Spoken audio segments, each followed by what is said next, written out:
C'est un contexte très particulier, puisque jamais on avait eu autant d'incertitudes avec un budget en France voté simplement au mois de février, et puis un contexte très contraint, puisque les mesures gouvernementales nous impactent de 60 millions d'euros, ce qui a des conséquences lourdes sur le territoire. Nous avons réaffirmé nos priorités. La première, c'est de maintenir notre rôle d'acteur social. Par nos compétences départementales, ce sont des dépenses qui augmentent beaucoup, qui vont continuer à augmenter, et donc on va assumer ce rôle pleinement. C'est la politique de la France, c'est la politique sur le handicap, sur l'autonomie ou l'insertion.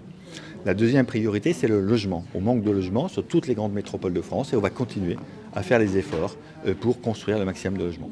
Et la troisième priorité, c'est l'adaptation au réchauffement climatique, par exemple la lutte contre les inondations, comme on a connu à Givors, la végétalisation massive ou la protection de la ressource en eau.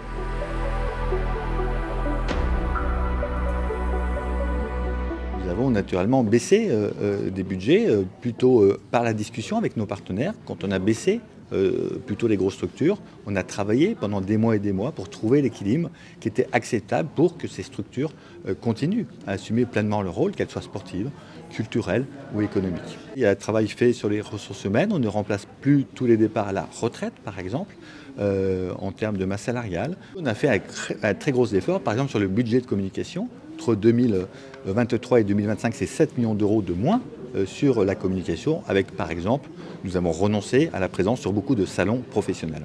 On a 4 milliards de budget, donc forcément tous les secteurs sont touchés, mais la méthode, ça a été d'abord de faire des choix politiques, de ne pas faire la même chose partout. De toute façon, nous avons des dépenses qui continuent à augmenter automatiquement, notamment les dépenses sociales, alors que nos recettes, elles, diminuent.